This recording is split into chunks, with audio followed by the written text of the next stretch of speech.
really it's time interesting. for us to begin the new panel, and I would like to welcome our first, the chair of our first panel, Cynthia McClintock, who is one of our dear colleagues here at GW, who, as I'm sure all of you know her, has been working on Latin America and democracy in the region, and she will be chairing our first panel. So Cynthia, the floor is yours.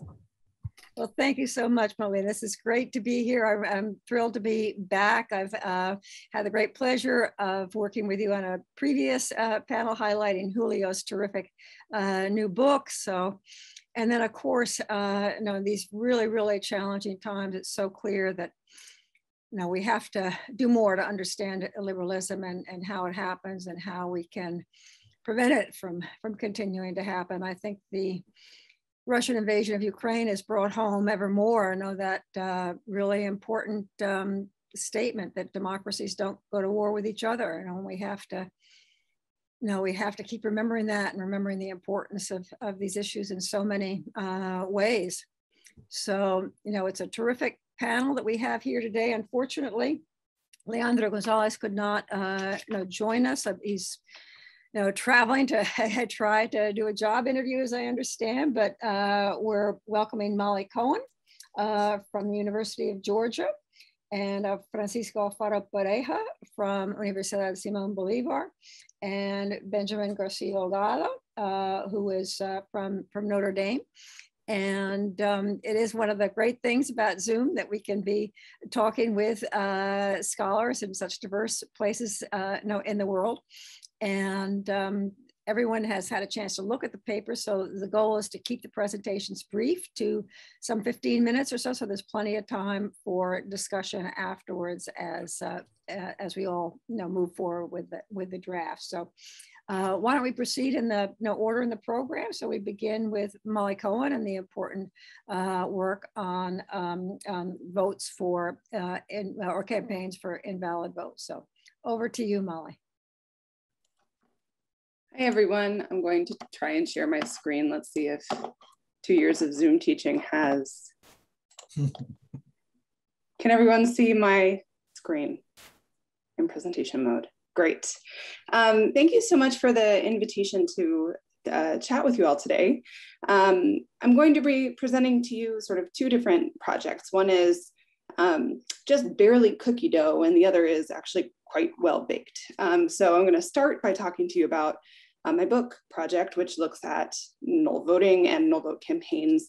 And then I'm going to sort of talk to you about my intentions to sort of continue this project through a series of case studies, which I had hoped to complete by today, but that did not happen.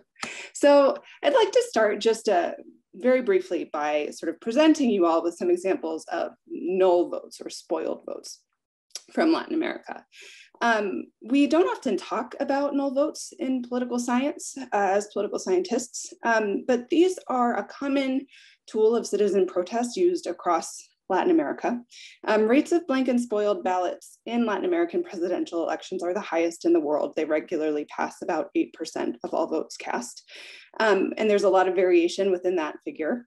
Not all invalid votes have these really violent messages written on them. Sometimes they are left blank. Sometimes they are simply spoiled with a cross, sort of big X throughout them.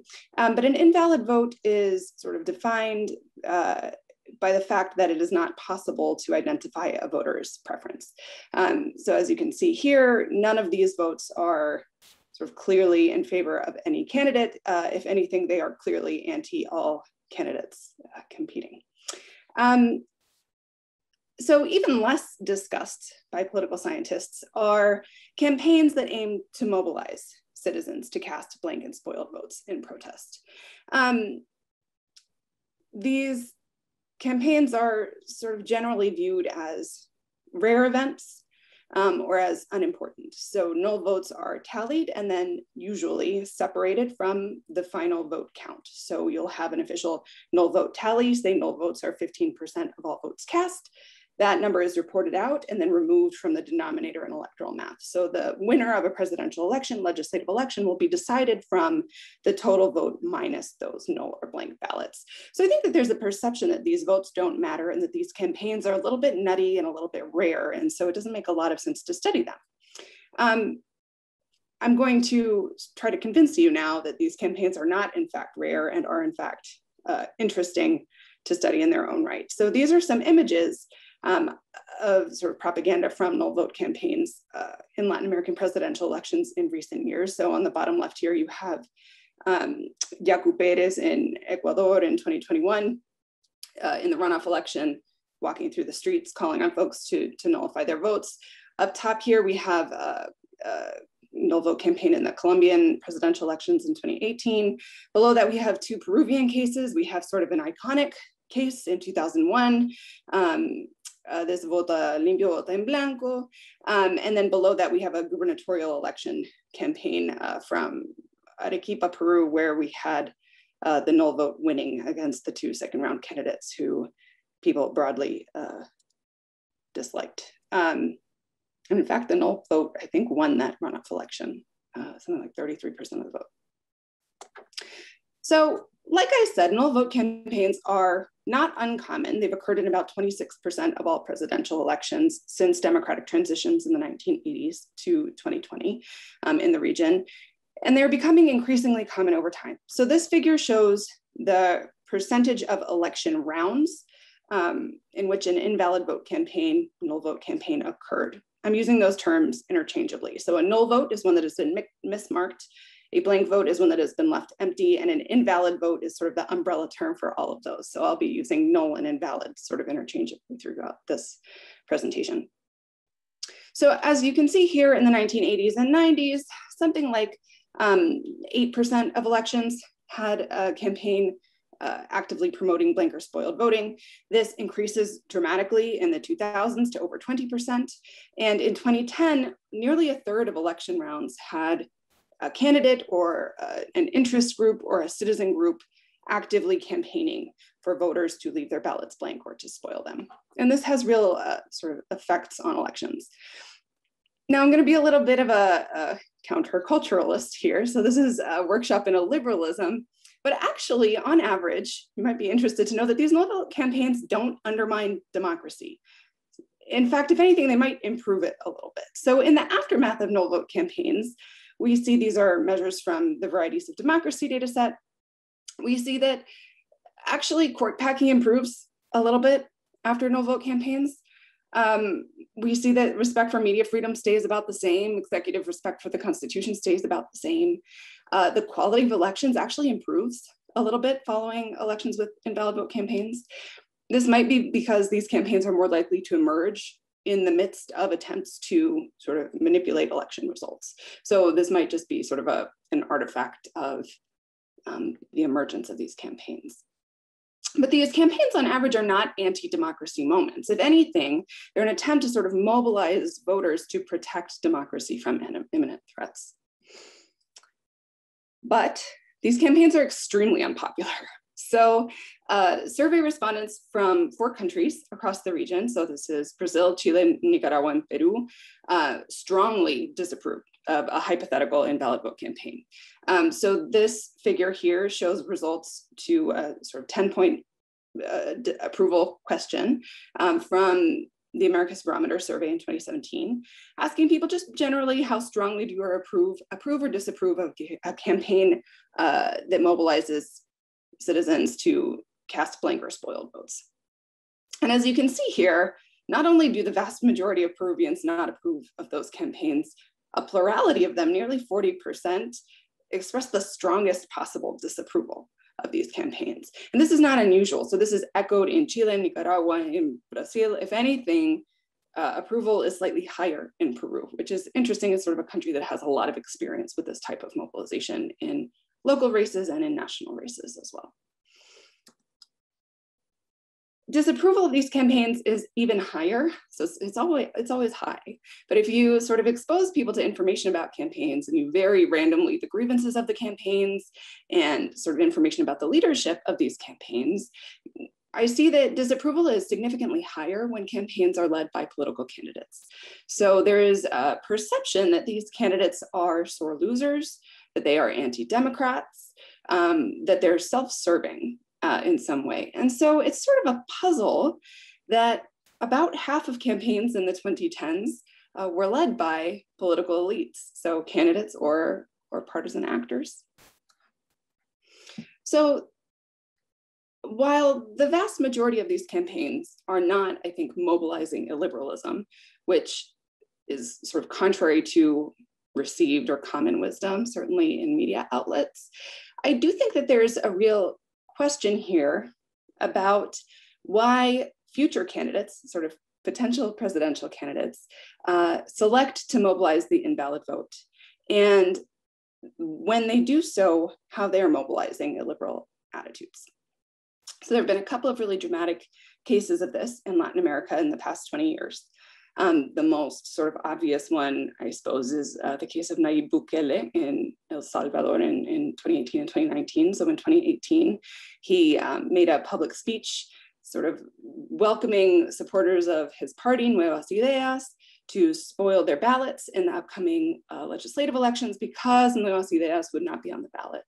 And we saw an enormous increase, something like 300% increase in the spoiled vote rate in that election. And 1 year later, Bukele runs for office. He wins office. And I don't know how often you all dip into sort of news from El Salvador, but there has been sort of an increasingly illiberal trajectory in that country. And his supporters are in favor, generally, of that trajectory that he is taking. There's a supportive public for these illiberal actions and behaviors. So there's a question here. Given that invalid vote campaigns are unpopular, why do these eventual candidates mobilize invalid votes when it could hurt their electoral prospects in the future?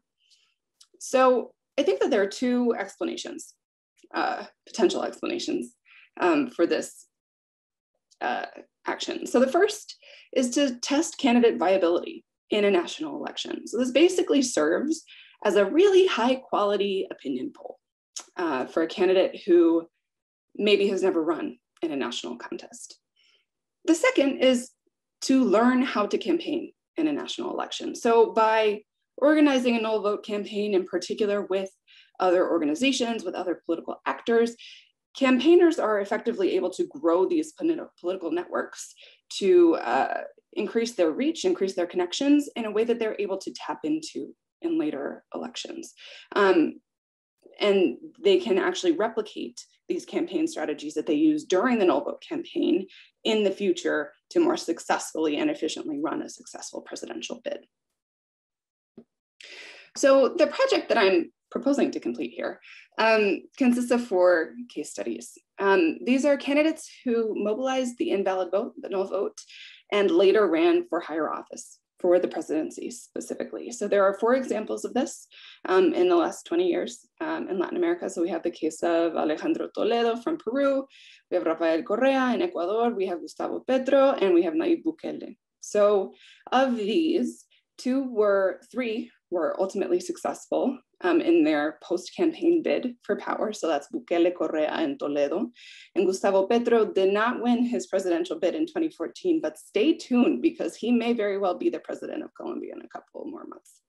So the question here is, if we compare rhetorical strategies and campaign tactics across the invalid vote campaign and the presidential campaign, what similarities do we see? Does the candidate sort of reference prior invalid vote efforts? Do they try to reignite connections that they had with voters over a specific set of grievances during the invalid vote campaign? Are they sort of reiterating the language, replicating the language and the connections that they used? Are they using the same networks, building on those networks to mobilize voters in the post? Or are they sort of separating themselves from those tactics that they employed previously? The sources for these case studies are, news sources, public opinion polls, confirmatory interviews with local stakeholders, and this is very early days still. So stay tuned for what I think is going to be some very interesting results. moving forward. And oh no, there's a slide saying thank you. There it is. Thank you for your time and your attention. And I'm looking forward to hearing what you have to think about sort of best steps forward for this project.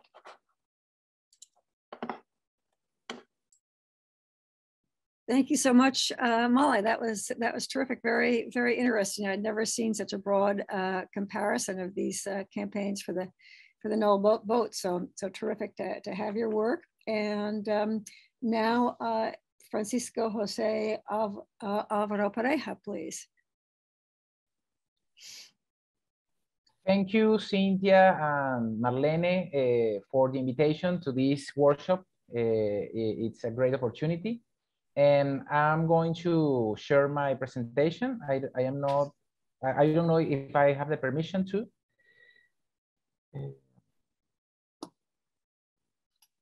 Okay, let's see, where is it here?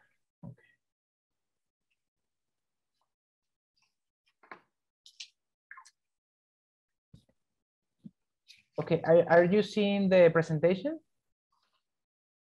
Yes, okay, yes. Perfect. Yes. Yes, I'm going to talk about the illiberal experience in Venezuela, no? Specifically between the transition between or from the representative democracy to the authoritarianism, no? The main ideas that I share with you in the paper 2 days ago is that between 1999 and 2007, Venezuela transited from a representative democracy to an electoral authoritarianism through an hybrid regime. But what happened between 1999 and 2007? Well, we had an illiberal democracy led by Hugo Chávez Frías, no? The crisis of the representativeness led by Acción Democrática and COPEI, the two main parties of the bipartisan system in Venezuela, in the last decade of the last century, opened the space for the arrival to power of a coalition formed by groups close to the radical left and the military establishment headed by Hugo Chávez Frías. And maybe the key of the arrival to the power of Hugo Chávez is that although in the past, in 1992, this populist and anti-system leader had violently attacked the democratic regime, on that occasion, in 1999, he participated through the electoral route to reach the presidency of the Republic with popular support due to a great social discontent. So in the case of the Venezuelan illiberal democracy, we have a leader that tried to break the system in 1992 in a coup d'etat, but after that, he participated in elections and won the election with the popular support. I understand the illiberal democracy in Venezuela specifically as a hybrid regime that develops and consolidates in the period between 1999 and 2007, when representative democracy is deliberately and progressively stripped from its main liberal elements by a new regime and ideology, maintaining the basic element of respect for the will of majority. Maybe that is the main characteristic of that period, no? And as you see in the right of the screen, you can see the main illiberal practice that were used by Hugo Chávez in that period, no? He used the use of the majority democracy or the majoritarian democracy, but polarizing discourse and nostalgia for the past, direct relationship between the leader and the people, the replacement of the intermediary instance, the rejections of rights of minorities, the decrease in the quality of electoral conditions, plus the increase of the electoral advantage by the ruling party. The judicialization of politics and parties, the undermining of the independence of public authorities, infringements of media freedoms, the discourse in favor of recovery of sovereignty, the rejections of liberal multilateral organizations, the promotion of economic protectionism, and the use of different types of violence. The main ideas in the paper are that I understand illiberal democracy in Venezuela as an hybrid regime taken by the Morlino concept. And on the one hand, the transition from the representative democracy to illiberal democracy was carried out progressively and deliberate reaction against political liberalism through practices typical of illiberalism. There are a lot of documents in the government program of the first period of Hugo Chavez between 2001 and 2007 and 2007 and 2013, where there is not only a critique of to the representative democracy. In the beginning, between 2001 and 2007, maybe, but since 2007 and after, there is a deliberate intention to change that kind of democracy, no? And on the other hand, this transition was carried out through the slowness and ineffectiveness of the inter-American system defenses in the face of non-traditional threats against the democracy. As you know, we have the Inter-American Democratic Charter, and that charter is a very important tool to combat any threat to representative democracy if the threat is a classical threat, no? Maybe a military coup d'etat or any other classical threat to the democracy. But when the threat arrives through an illiberal movement, the defenses of the Inter-American Democratic Charter are not effective, no? Maybe there is one of the main ideas that I want to remark. Although there was an illiberal democracy between 1999 and 2007, it is possible to identify illiberal antecedents at the beginning of the 20th century and between 1947 and 1948. In the beginning of the century, with the positivist ideology, we had a very good idea that supported the democratic Caesarism.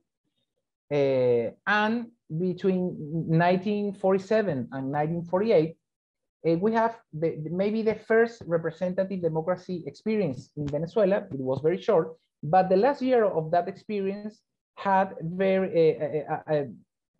a lot of elements of illiberal practices.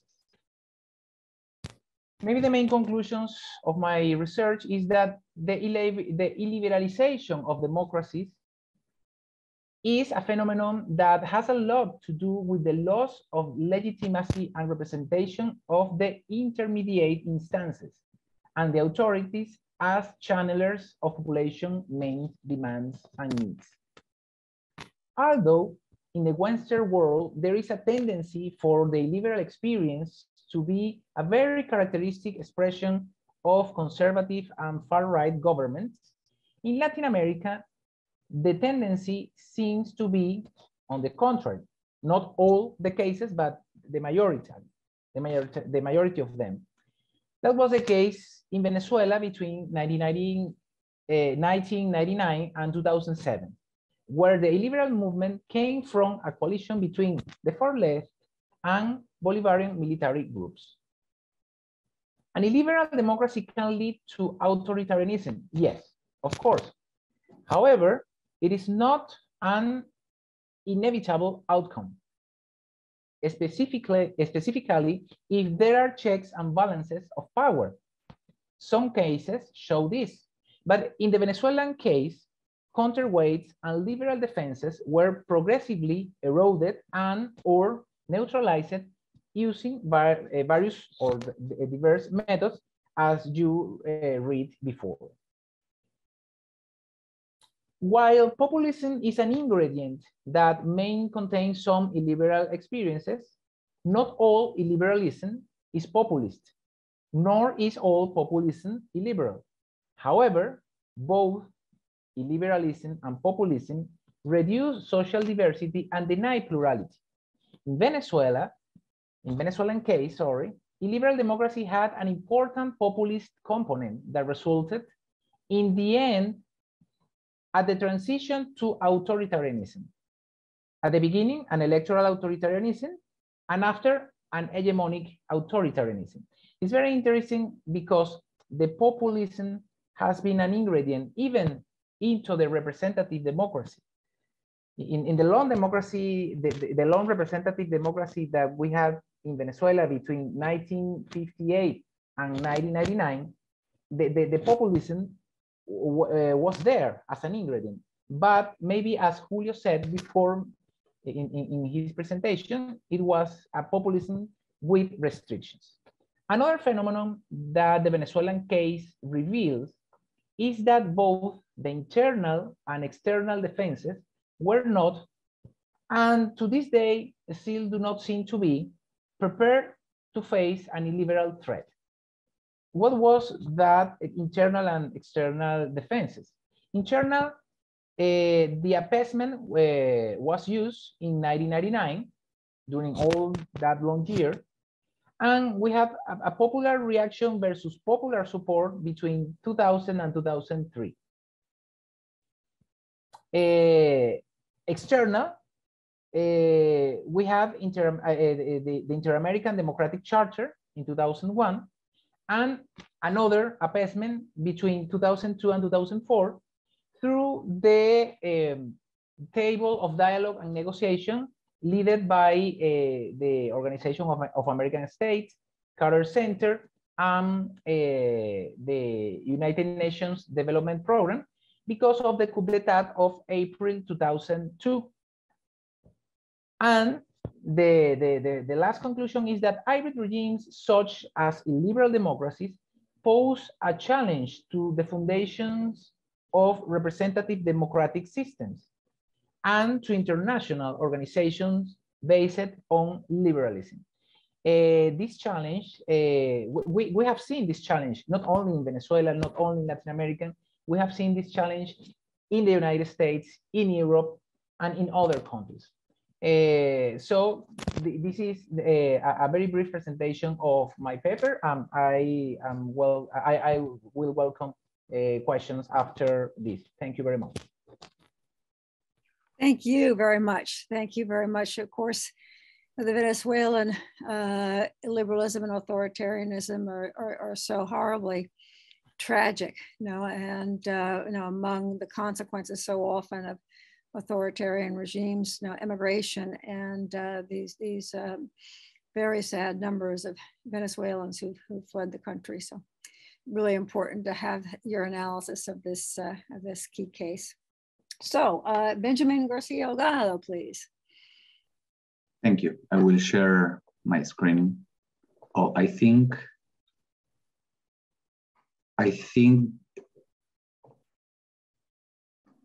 oh no.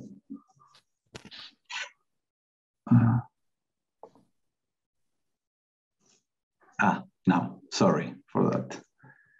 Share screen, there we go.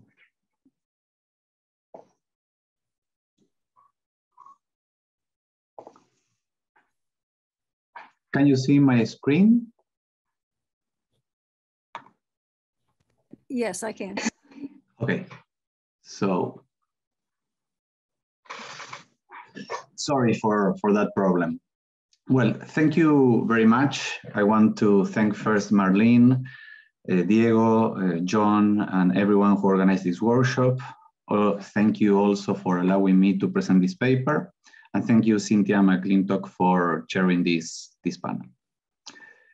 The argument I developed in my paper is that I see a connection between preference radicalization and an illiberal conception of the courts or of the judiciary. In the paper, I explain how once an actor is radicalized, it's likely that he can develop a liberal notion of the judiciary. And in the paper and this presentation, I illustrate this relationship between radicalization and illiberalism with a case study from Argentina during the Cristina Fernández administrations. First, I want to start with some conceptual clarifications.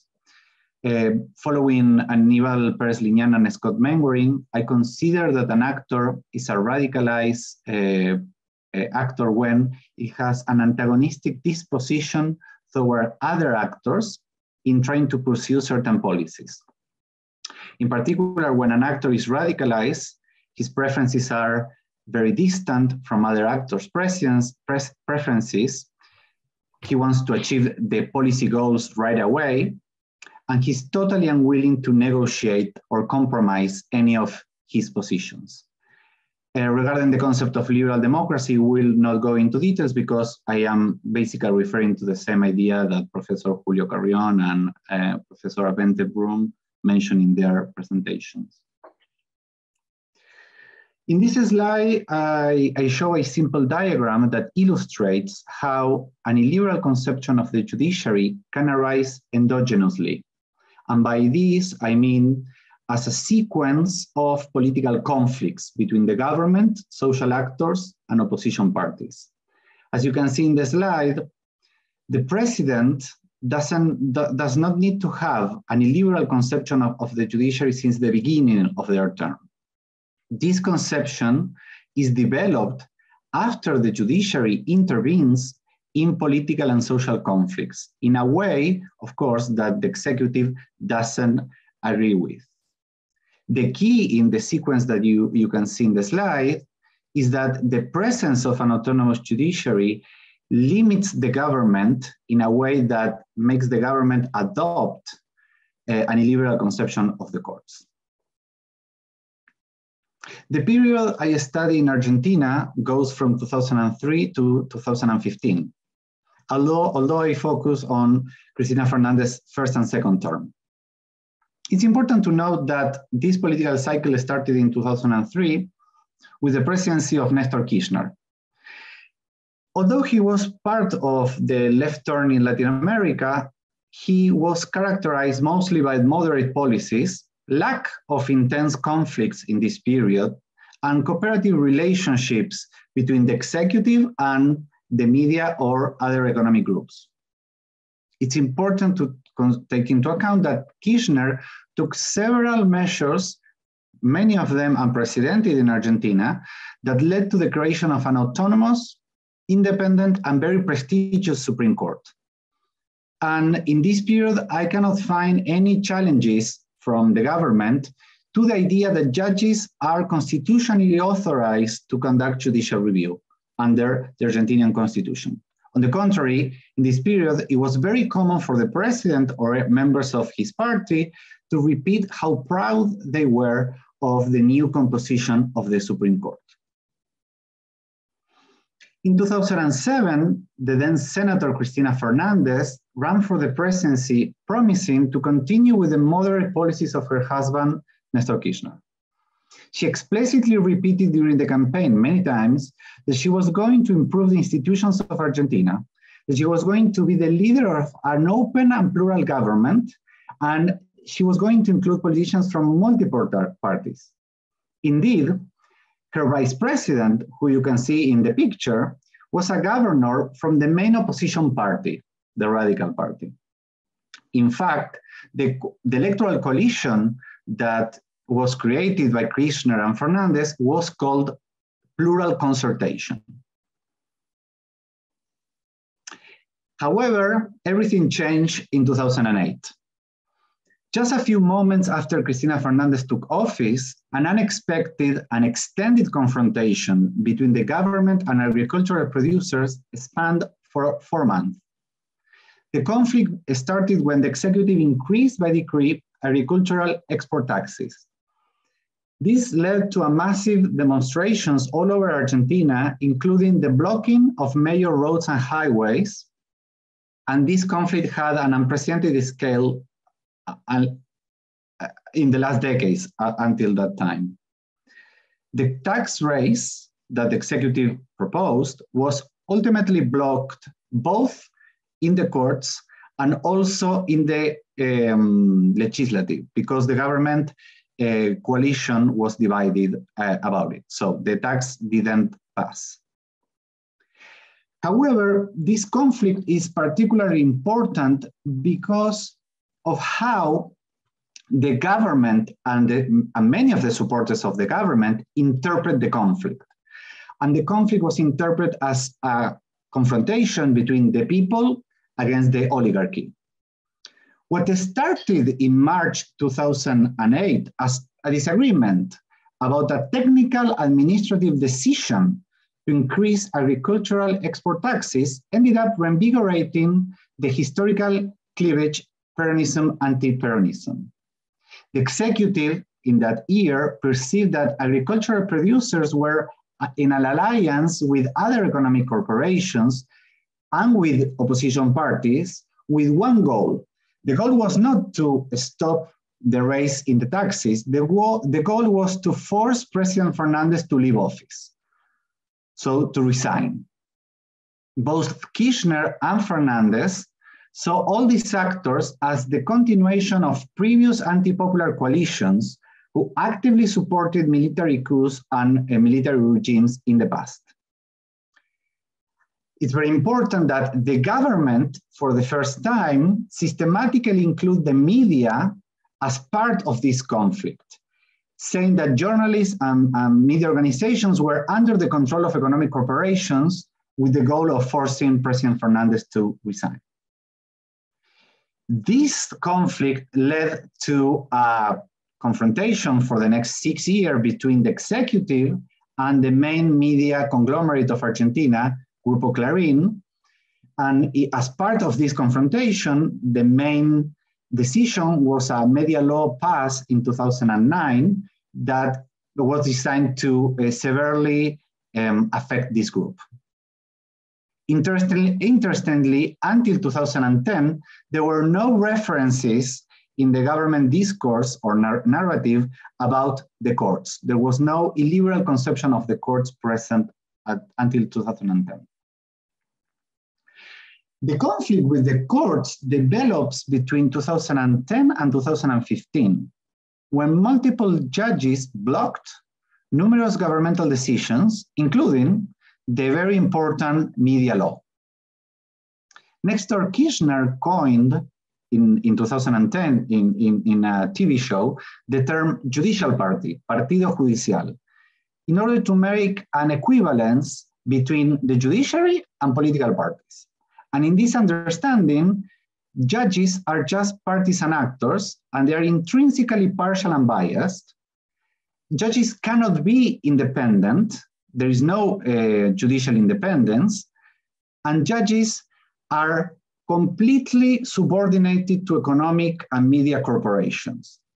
Therefore, when you see a judge ruling, you cannot believe that the judge is ruling in a way that follows what he thinks is the correct interpretation of the law or the Constitution. Moreover, in the governmental conception, the judiciary is an aristocratic and elitist corporation, the only branch of government, according to this view, that remained totally isolated and untouched from the popular will. Every time in this period that a judge ruled against the government considered this judge as a superpower that was placing itself above the institutions emerged from the popular vote. These three quotes that you see in the slides are from the three members of the incumbent party in 2013 and illustrates this illiberal conception of the judiciary. In the first quote, you can see that it's unconceivable for the government and the incumbent party that the people or the representatives of the people can do something unconstitutional. The people cannot violate the Constitution by definition. Also, in the second quote, you see that the conception of democracy that they had was a conception in which one majority, one particular majority, had to be in control of the three branches of the government at the same time. And the last quote is a quote from Cristina Fernandez, in which she explicitly rejects the idea that the judiciary can be, under certain circumstances, a counter-majoritarian actor. This illiberal conception of the courts led the government to approve a comprehensive judicial reform in 2013, following the idea that the judiciary had to be subordinated to the people.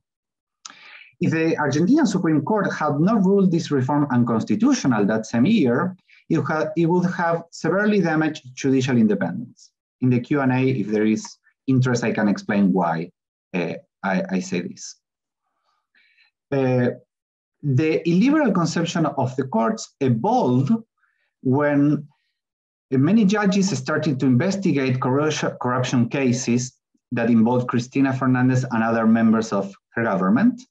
And both President Fernandez and her supporters started to use the term lawfare, which combines the words law and warfare, to describe this phenomenon.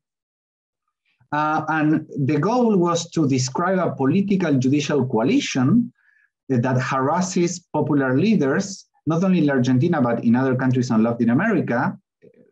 The reference was constantly Brazil, with the goal of prohibiting them from running in elections in order to protect neoliberal presidents who were, after Cristina Fernandez left office, implemented economic policies against the interest of the people. The quote that you see in the slide comes from Cristina Fernandez in 2015. In conclusion, what I tried to show in this presentation is that, in contrast to many well-known Latin American cases, the Argentine experience indicates that the fact that the president does not show an early commitment to alter the functioning of an independent judiciary does not imply that this cannot happen at a later time. I've shown that the government's understanding of what a legitimate judiciary is can certainly vary over time and is conditional on other political and social conflicts. Thank you very much. Thank you, thank you. Well, we've had 3 terrific presentations, and we are fortunate to have quite a bit of time for discussion, which is fantastic, since they are quite diverse papers. I'm sure there could be a lot of interest, and I'd be happy to just start off. Why don't we take, what do you think, Marlene, a round of questions and then come back, and then we can do a second round, third round, or maybe we could also start with the participants commenting on each other's papers too. I don't know if you have any thoughts about what would be best. I'd be happy to start with some questions, but we can also turn immediately. Yeah, Julio. Okay, great papers. I have two general questions. Really out of curiosity, because each of these cases are so interesting. But I'm going to focus on Mollie's presentation and Benjamin's presentation, because I think they are highlighting the point that we need to see in a much more granular way these processes, right? That from above they might look like similar, but when you start focusing on much closer, you can see some interesting differences on how these political processes play out. For instance, in relation to the null vote, clearly I am convinced that there is a greater trend from candidates to push for this type of campaigns.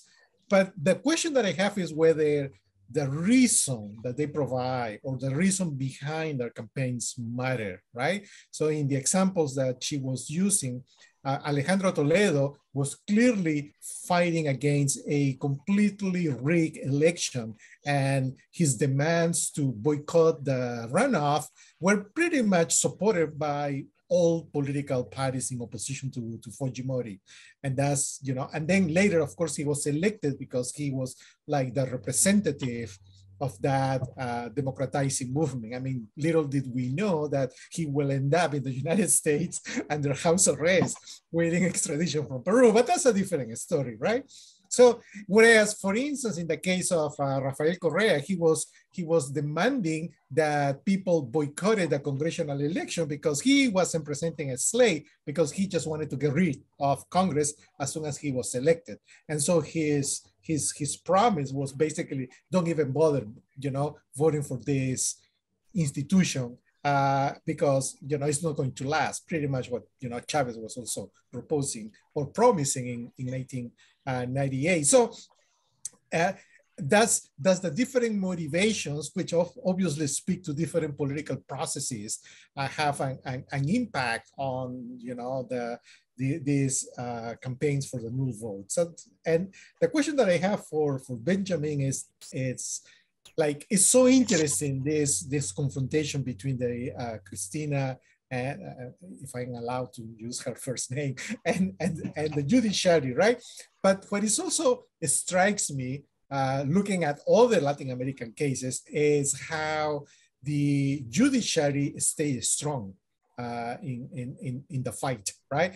And how there was no significant reduction in the liberal constraints on the executive. I mean, the judiciary pretty much stayed. I mean, probably there was a little decline, but I think it was a significant actor blocking the worst, you know, instincts that Cristina had.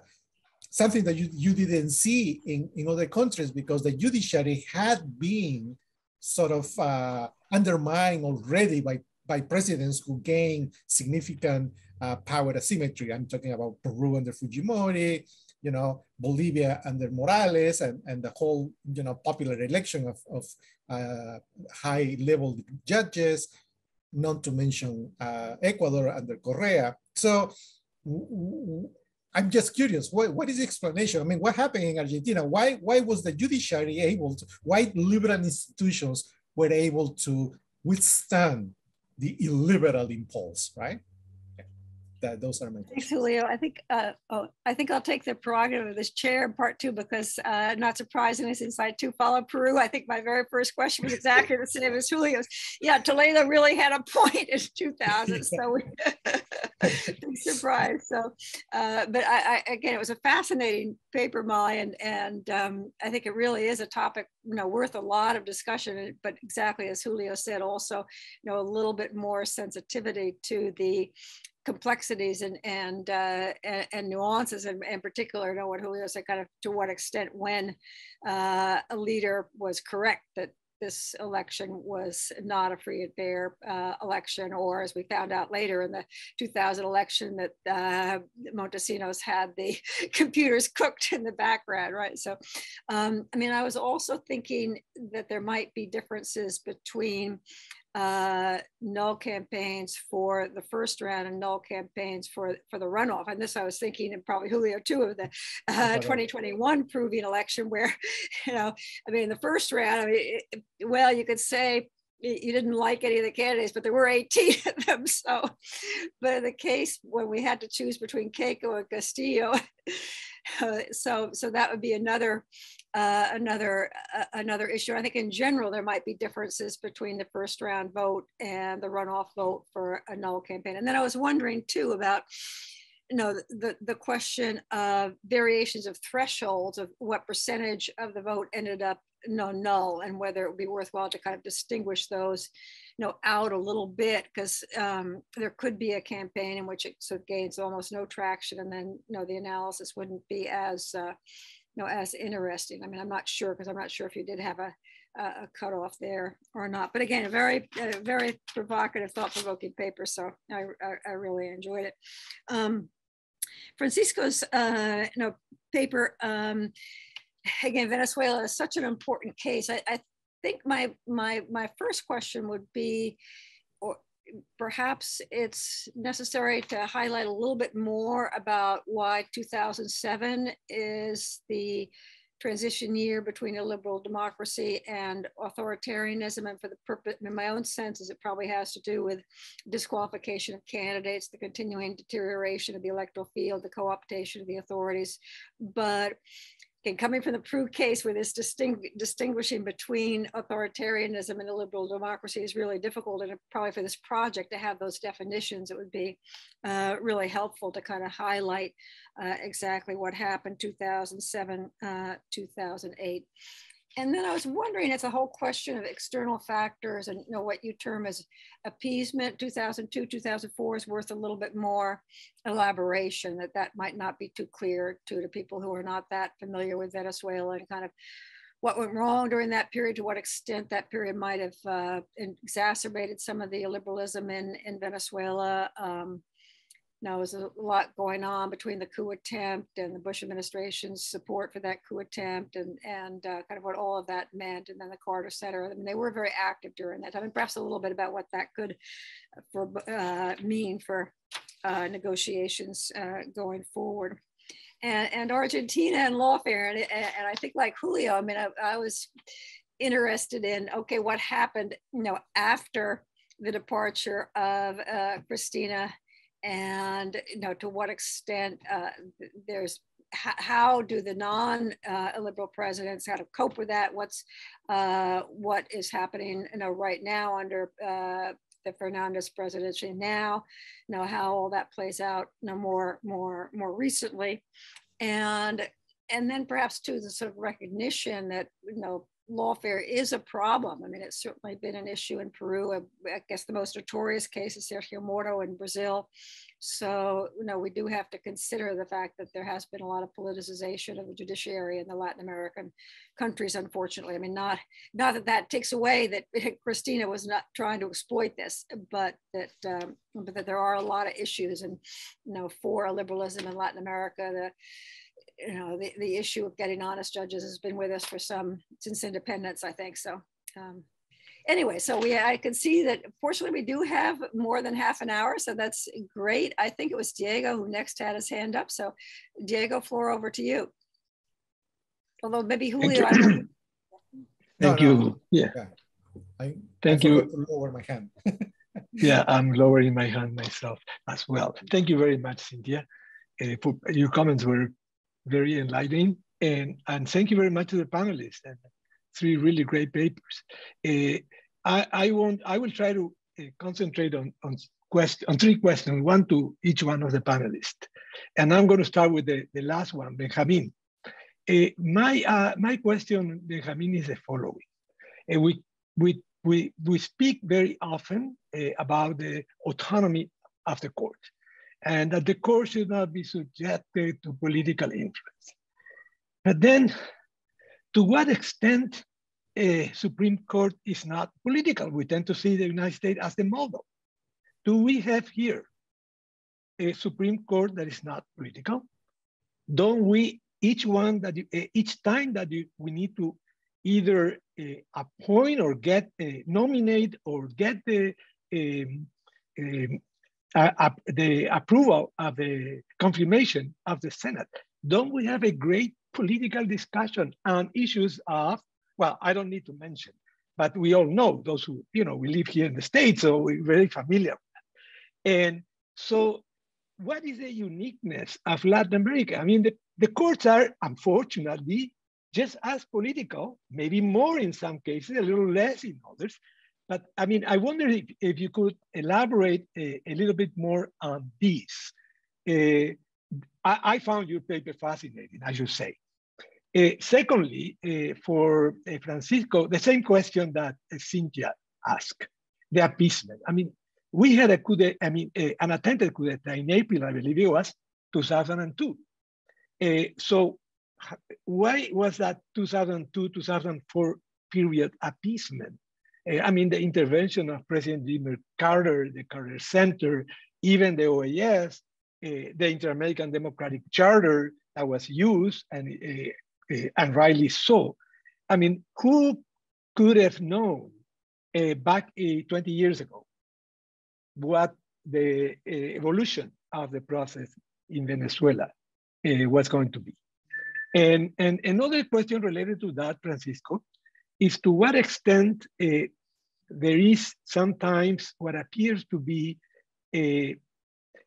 put into perhaps more emphasis than needed on the ability of external factors to prevent illiberal regimes from emerging, as opposed to the ability of internal forces to do so. Finally, the question for Mollie, Great Paper 2, my question is this. I mean, have you seen patterns of abstention plus votos nulos, null votes, prior to this process? Because it seems to me, and again, I'm speaking de memoria, as we say in Spanish, that the tendency for the blank and null votes overall has been more or less in the 5 to 8% of the total votes overall over time. So what do we have now? Do we have a change, or do we have political candidates or potential candidates that use that traditional no vote and null vote to position themselves for, as you said yourself, to position themselves as potential candidate in the future? So basically saying, I'm against the politician, I'm not a politician. Until I become a president, I'm a politician. So I'm going to run as an anti-politician until I get elected, and then I'll be a politician. Thank you.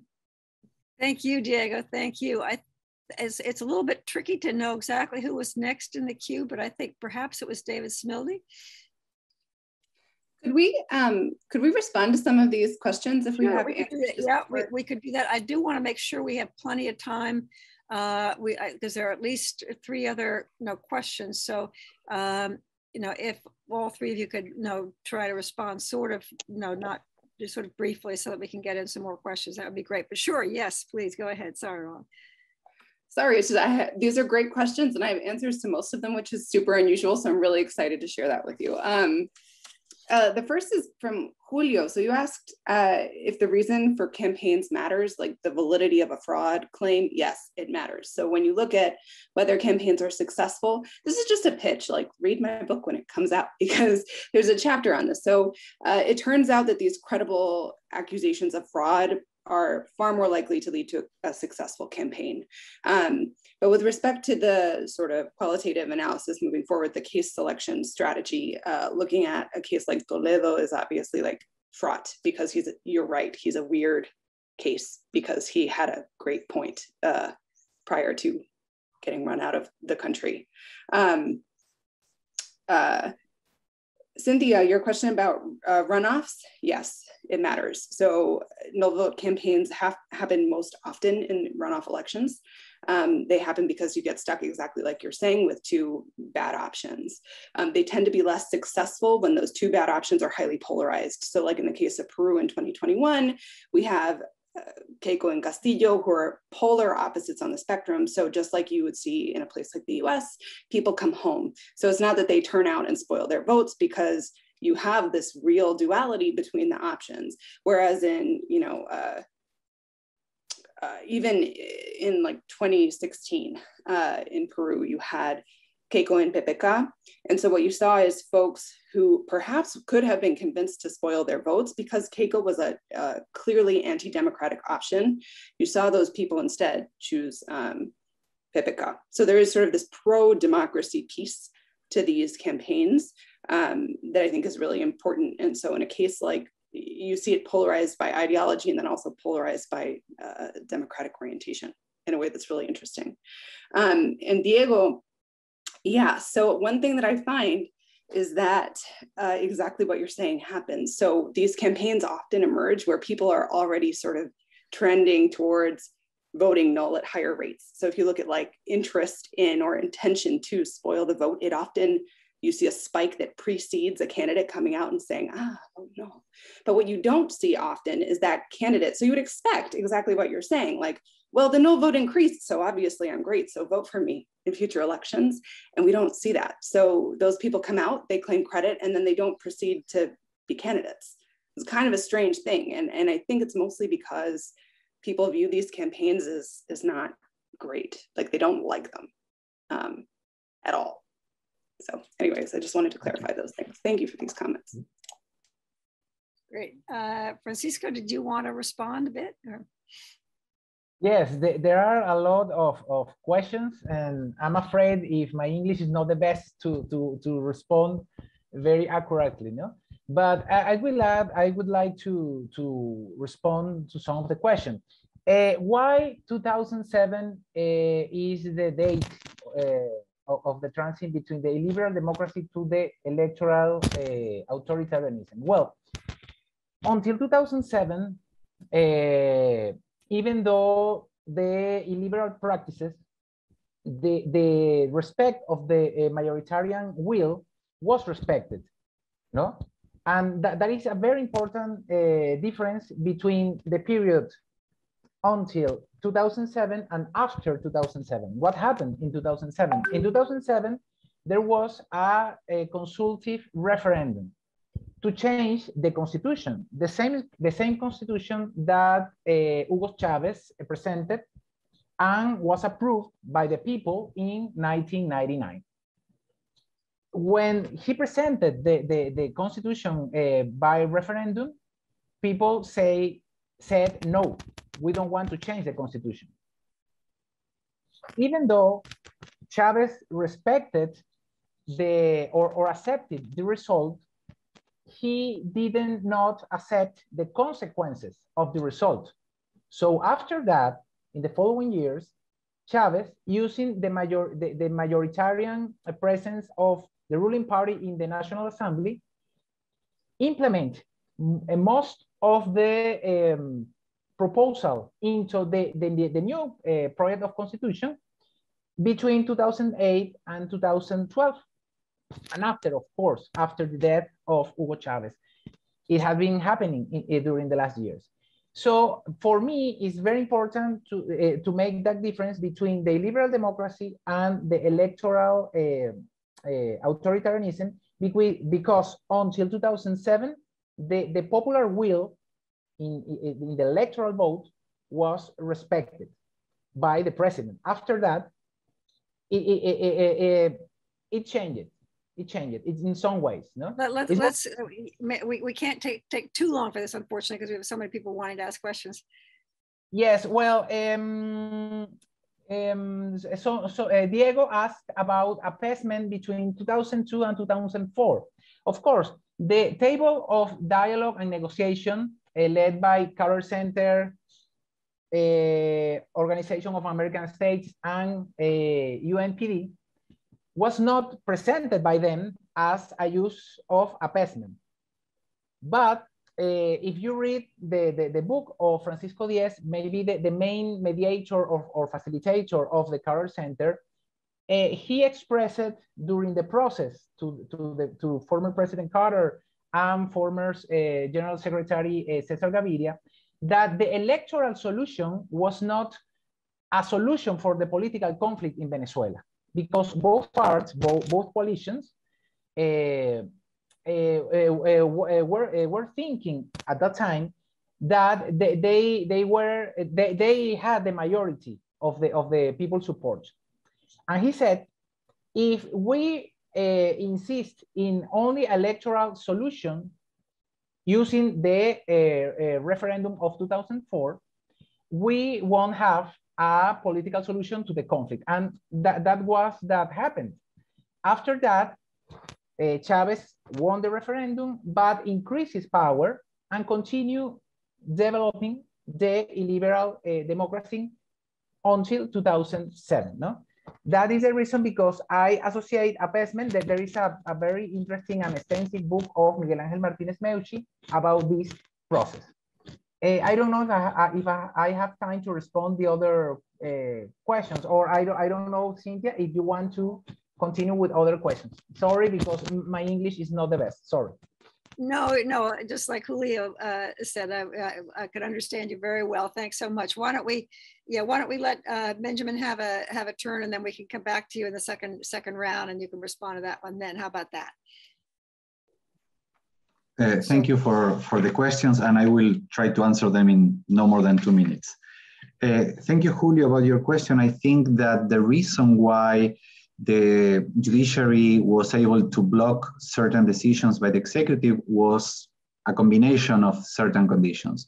The first one was the presence of justices who were really committed to having an interpretation of the Constitution that we could say in a liberal interpretation of the Constitution, understanding that the Constitution in Argentina is a constitution that divides power, that creates checks and balances. So there was a question of attitudes of the judges. These judges, most of them were appointed by Nestor Kirchner. So that was also a paradox of this period, that the justices who Nestor Kirchner appointed between 2003 and 2005 were the justices who later blocked many decisions by Cristina Fernandez. Also, the fact that the Chief Justice in Argentina between 2007 and 2018 was a very powerful figure who created a lot of networks and alliances with actors within the incumbent party, but also with social actors, with economic actors, with the opposition parties, and within the judiciary too. So when the confrontation with the courts was at its peak in 2013, there was like a massive movement from judiciary and non-judiciary actors to resist that judicial reform. Thank you very much, Cynthia, for your comment. I didn't have time in the paper, but yes, the irregularities that were committed between 2015 and 2019 in terms of the judicial investigations in Argentina against members of the previous government were many. There were many irregularities committed by different justices, and that's I think that's a fact. The problem is that it's so politicized that members of the current administration say that, well, all the things that were done were completely irregular and should be like nullified, and other people say like, no, they were done in a correct way. My impression is that the situation likely was less bad than in Brazil. That's my impression, the level of irregularities, but certainly there were many. And nowadays we see a strong politicization of the courts and the judiciary against the government. And both actors see this as a battle almost for survival, because it's sad for the rule of law, but that's the situation nowadays. At least my opinion, I can expand on that. And regarding to the question that Diego made about the autonomy of the courts, yes, the Supreme Courts of apex courts are politically by nature. It's impossible for them not to be so. But I think the important point in Latin America, at least in Argentina, is that apex courts should have autonomy from being controlled by an actor after the justices are appointed. The justices should have certain room of interpretation of what they consider to be the correct interpretation of what the Constitution is and the laws are. And the best situation would be, and I follow Daniel Brinks in this, that when you have a plurality of actors who were the ones who appointed the justices, you are going to have a plurality of views on the Supreme Court. And also if you have a plurality of actors who are in charge of the impeaching process, it's going to be harder for only one actor to unilaterally try to impeach a justice just because he doesn't like how the justice ruled. So thank you. Sorry for the time. No, thank you. Thank you. It's hard. They're good questions, and it's very hard to respond in just a couple seconds. So it looks to me like we have 3 questions at a minimum in front of us, and we've got 20 minutes, so we should be okay. Again, David, do you want to start, and then we'll turn to Caitlin and then to Paolo?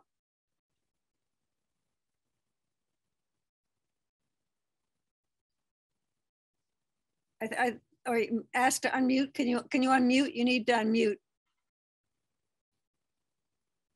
Oh.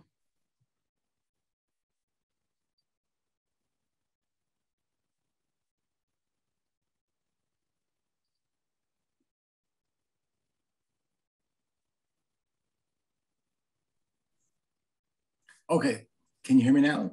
Yes, great. Okay, thank you. Okay, well, thank you so much for this conference. I mean, I think it could hardly be more timely. I think this is sort of the issue of our era and our future. You know, this is sort of the most important issue that we have to think about. And I'm going to ask about it, about these presentations and these issues in that light, because I just think it's a transcendental issue. I should confess that I come at it from a sociologist perspective. You know, I think, you know, and I wonder, and this is for all of the presenters as well as Professor Carrion, you know, if we're not sort of underestimating the problem here, in really sort of, I was keying on one point, and that is sort of the presumed tension between sort of liberal institutions, such as the democratic vote, and illiberalism. No, and I think Professor Carrion came up with very convincing empirical analysis about how populism over time reduces the quality of elections. Francisco gave a description of Venezuela and this slow nibbling away of all these illiberal institutions. You know, and it's easy to kind of just think that there's just this inverse relationship. But the fact of the matter is that in many cases, most cases these days, the illiberal projects get there through liberal institutions, you know, and they often stay there. So, you know, in the case of Venezuela, which is the case that I know, you know, Francisco, you talk about appeasement in 2004, but actually, you know, I think that period had a really good effort from the OAS and the Carter Center to broker a deal, and they actually got it to an election, a recall referendum. They got it to a liberal institution, but the people overwhelmingly chose to support Chavez. You know, beyond evidence-free claims of fraud, you know, that was their choice. That was a choice using liberal institutions. You know, and of course Chavez went against that in 2007, but 2009. No, he floated this idea of getting rid of term limits, and they overwhelmingly supported that too. And there was no actual claims of electoral fraud even. And so, you know, in each of these cases, you know, it just makes me wonder, you know, where that leaves us. Do we really just need to strengthen international and national liberal institutions? Obviously that works. I mean, I think in the US we saw in 2020 with the Trump election, it was institutions that saved the day. But I think, you know, Trump barely lost that election. If he was there for 4 more years, I think he could have nibbled away, and that would not, you know, wouldn't have stopped him in 2024. And so, you know, we can't really count on liberal institutions, I think, to prevent this. And I think, you know, we can't really count, nobody's really mentioned this so far, but the dictator's dilemma, you know, the idea that dictators over time grow out of sync with their populations because they can't get accurate information. That's not really true anymore either with electronic information, you know, that they can monitor commerce and communications. So, you know, where does this leave us? And I'm just kind of thinking out loud and kind of speculating here, and I just like to hear what other people have to say. No, I mean, I think, you know, one of the things behind this is, you know, this sense that, you know, people desire this. People desire this sense of community, a clear, understandable authority, a clear moral economy of the state. You know, they desire community, and they want to get that from the nation. No, of course, there's all Manuel Castells has for a couple of decades have been talking about the reshaping of class conflict and information society or globalization. And so, you know, and Mabel Berezin has talked about that as well.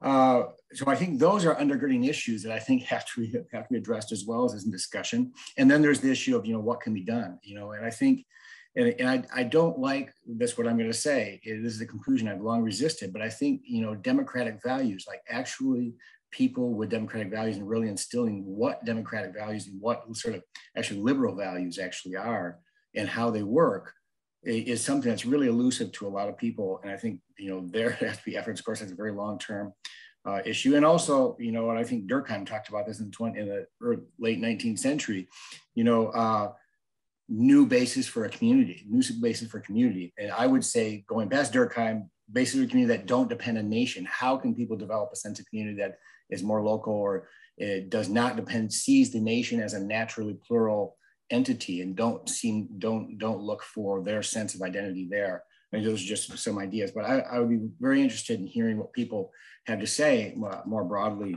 about these issues, about sort of the causes, the relationship to liberal institutions, and what solutions are. Thank you. Wow, talk about important but very, very challenging questions. Thanks, David. Caitlin.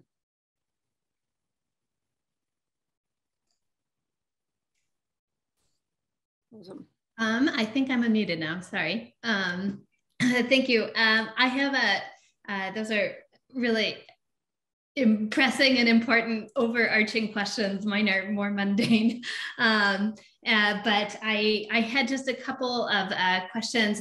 First for Benjamin, really interesting study of just Fernandez and Kirchner in particular, but also this idea of sorry, my notes are over here, but why some presidents have this illiberal understanding of the role of the judiciary. And my question is, I think one of framing. So I think kind of the important, careful process tracing and theoretical work that you do to chart these different pathways through which these kind of populist executives self-aggrandize is important. And this issue of timing and you know, conditions that make for very different pathways is important. Mike, I kind of was wondering in reading your paper, does it have to do with like the leader's overall understanding of the judiciary and this role that it should have generally in their administration, or is it just these populists being strategic about the best way to appeal to their popular base and to frame things so that they can consolidate more power and maybe, you know, in this kind of unmediated way to represent the popular will. So if you look at the Kirchners, both Nestor and Cristina, you know, they formed a different kind of strategy for consolidating considerable power. And I think that their, you know, Proyecto de Poder was always like front and center from the time that Nestor rose, but they tried a strategy of like appealing to moderation and this alliance to make a Kirchnerismo that's really independent of and more powerful than Peronism. And that failed. And so they, you know, kind of doubled down on this alternative strategy that included co-opting the courts once the courts were in opposition. You know, Grupo Clarín and the courts were not problematic for Nestor. And so they, you know, so I was just wondering to what extent is this just populists being strategic? That's not to say that the timeline and the way it, unfurls isn't important, because I think it really is, but to what extent is that, you know, about what the populists are intending to do in the first place and like their value system versus just pure strategy. I have other questions, but I can chat later with you. And then Mollie, really interesting on the no vote elections. And I think the way that I remember you measuring a no vote campaign in your paper is through, you know, at least one mention in a national media outlet of the Null campaign. I was wondering, and maybe I missed this in your paper, but if you have a measure of intensity or salience of the campaign. Because when we're looking, like a really important thing that you show is about the trajectory and the increase in the number of these campaigns over 40 years in which, you know, like technology is radically different and dissemination of news also. So I was wondering if these things are just happened before and are mentioned more often now and aren't necessarily like these huge mobilizing campaigns, thinking of Peru, thinking of Argentina in 2001 and other cases. So, you know, when we're talking about these, are we comparing apples and oranges within the same group? And is there a way of kind of that you capture that in your work? I'm sure that you do in your book. Just curious. So really interesting paper, Francisco, as well, but I'll stop there. Thank you. Yeah, no, thank you. Thank you for those terrific questions. And Paolo, I think you have the last questions, and we'll turn back to our paper presenters. Thank you, Professor McClintock. Do you listen to me? Yes. Yes, I can hear you fine. I think okay, thank you. Oh, I would like to make a comment about something that was already a question to Benjamin Holgado about this relationship between what the populist uses lawfare as a rhetoric and the possibility of a case of lawfare in Argentina. It was a really possible case of lawfare, or it's just a rhetorical use by the Kirchner, because we have in Brazil an explicit case of lawfare. You know, it's almost undeniable case of lawfare here, and I think that we should think about not only the possibilities of authoritarian or democrat backsliding produced by populists and members of executive or legislative, like Argentina or like Venezuela and other examples, but also if I'm thinking about if we should think in the illiberalism problem in a relationship between attention between executive, legislative, and judiciary, not only executive or legislative, because what we saw in Brazil was a situation of tension between legislative, executive, and judiciary that resulted in an impeachment created by a case of lawfare. That today we have a lot of proofs of this case of lawfare. No, we have, for example, some telegram messages of a judge choosing witness to a process. No, we can find this in Brazil. So I would like to ask you about this problem of how can we think of a tension produced by the bad functioning of institutions more than an action of one institution of one kind of populist leadership and so on. Thank you.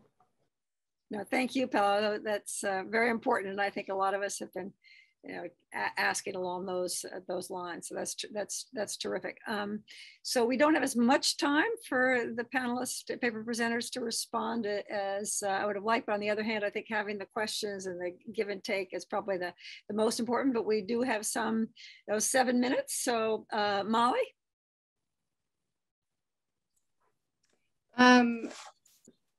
Caitlin, you have a very important question here about the intensity and salience of these campaigns. And the reality is that it's just, so yes, I can give you a count of number of mentions in national news stories. That's one option for intensity. Another sort of measure of salience or intensity is just whether they achieve their end goals. So like whether the invalid vote changed, but that's a tautology. So if you're looking for like, are campaigns successful? Well, they'll be more successful when they increase the invalid vote. So that means that they're like getting public attention. So I mean, it is an Ouroboros that eats itself. So I can look at counts of news stories, but I think that there's actually an important reason not to do that, which is that often these campaigns are not discussed in national outlets, and that's intentional. So there's a common view among journalists that these campaigns are fundamentally anti-democratic because they undermine the expression of the public will, even though I think that I would argue, and people casting these votes would argue, that not wanting the options is an expression of will. And it's certainly possible that journalistic standards have changed and that these are just getting more attention now than they did before, which could sort of bias these counts downward. Certainly, I think that the count is biased downward because I don't have any sort of radio news that I can tap into. And as I'm sure you know, like in many of these countries, the radio is really how the news gets transmitted. It's not so much in these nationally circulated newspapers. So this is definitely an undercount, which I think makes it even more sort of eye-popping that you have this much prevalence. Well, thanks very much, Mollie. Francisco. Yes, well, the reflection and comment of David is very important. Of course, the alternative mechanism of dialogue and negotiation between 2002 and 2004 was not planned as an appeasement mechanism, of course. There was a lot of work of planning, the work of experts, the participation of the international community, of course. Maybe the problem here was the appeasement result is because sometimes when you go to, or when you want to take or try to resolve some conflict, you don't go to that scenario with the appeasement in your head as your first choice. Sometimes, as Kissinger said, the appeasement is a consequence of a situation. And you know that after the situation happened, no? And the second problem in that mechanism was the accent that they put in the electoral solution. And Francisco Diez, the former facilitator, said, if we put the accent only in the electoral solution, of course, we won't have a solution.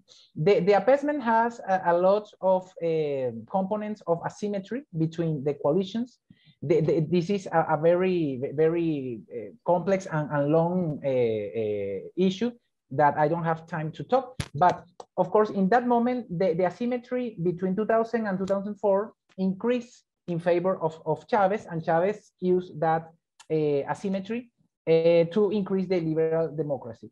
Of course, there are two elements of liberal democracy that Ziblatt and Levitsky said in their last book: contention and tolerance. No, self-contention and tolerance. Of course, in 2009, Chavez made another referendum to ask for the indefinite re-election, and people support him. He won. But I have a question to this. If you ask that in 2007 and people said no to all your proposal, why you ask again in 2009 for this in a new election? No, of course, there is no contention and there is no tolerance because Chavez was not a liberal democratic. He was illiberal in the first years. And the last comment is that I make the difference between illiberal democracy and electoral authoritarianism because since 2008, some political authorities elected by popular vote in very important charges, like the mayor of Caracas, for example, Antonio Ledesma in 2008, was not recognized as the mayor. Instead of that, the government began to create new authorities delegated by them, directly by them, and evading the popular will. That's the reason because I say that since 2007, we have a transition between an illiberal democracy or from an illiberal democracy to an electoral authoritarianism. Thank you. Great, no, thank you. Benjamin, last set of comments, please. Yes, thank you, Cynthia. How many? 1-2 minutes? How many? Yeah, I think we can probably go, 2-3 minutes. Yeah, something like that. Okay, thank you. Well, thank you, Caitlin, for your comment. I feel your comment is, who is right, Cas Mudde or Kurt Weyland in the definition of populism in a way, right? And I think in the case of Argentina, the interviews I did show at least an intermediary position, in the sense that for sure this was used strategically by the government, both these being when they were so proud of the judiciary or the court that they built, as when they criticized the courts. But the interviews I did with people of the Kirchner administration, the first administration, showed that he had some understanding that the Supreme Court needed to work differently than it worked under Menem. I don't know if that means that he was 100% committed to that, but he understood that should change. Also that he saw that as a political strategy too, because that increased his popularity. So I feel in a way, I don't see those as necessarily in contradiction. But for the paper, I maybe need to change the words I use and focus more like a type of a strategy that is executive use, and less maybe a conception. So I will think about that, and I will love to talk to you later if it's possible. And well, thank you, Paulo, for your comment. And I agree, as I said to Cynthia regarding lawfare, it's such a politically charged word in Argentina right now that I feel, I mean, there is evidence in Argentina that there were many judges who violated many procedural rules during the Macri administration, judges and prosecutors. And there are people who study this who say, well, these rules are always violated in Argentina. And they have been violated for like 20 years. Catalina Smolovitz wrote about that. But yeah, I think there were many irregularities that judges committed, that executive committed. In my case, I think since I don't study lawfare as a phenomenon, I feel it requires a lot of empirical analysis of the cases, the interviews with different people involved in the cases to be completely sure. Well, you can never be completely sure, but to have evidence that is sort of like a smoking gun evidence that, oh, okay, this process was a political persecution against Cristina Kirchner, or like only a political persecution. But yeah, I don't deny that. And I think it's very interesting what you suggest about don't focusing only on the executive. Democratic erosion can be produced by different actors. In the US, there are constitutional scholars who say the Supreme Court unintentionally is producing democratic erosion. In Brazil, for sure, the judiciary and prosecutors were part of the process of erosion. In Hungary and Poland today, it's a legislative majority which is the driver of erosion. So I think that's really interesting to see these branches of government as different actors who can produce erosion. So thank you for your question, Pablo. Oh, no, thank you so much. So unfortunately, I mean, I wish we could continue to discuss much longer. No, Mollie, Benjamin, Francisco, you shed so much light on this really urgent, so fundamental issue of our time. And so really grateful for that. These are wonderful, wonderful contributions to this topic. And it was great for me to see some old friends here, great to meet new scholars on these important issues. And thank you. So good luck in the rest of the adventure this afternoon, and look forward to reading the final products. Thanks.